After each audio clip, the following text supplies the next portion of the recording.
Okay, here we have a 1998 Carrier 38 CKC central air conditioner running.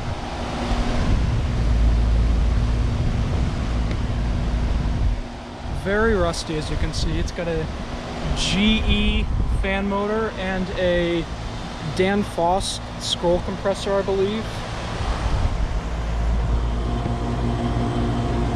Very cold and sweaty. This thing's working great.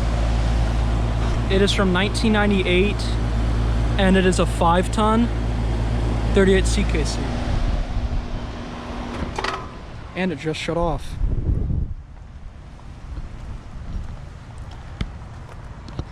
It is very hot out today, almost 100 degrees. So anyways, that'll be about it.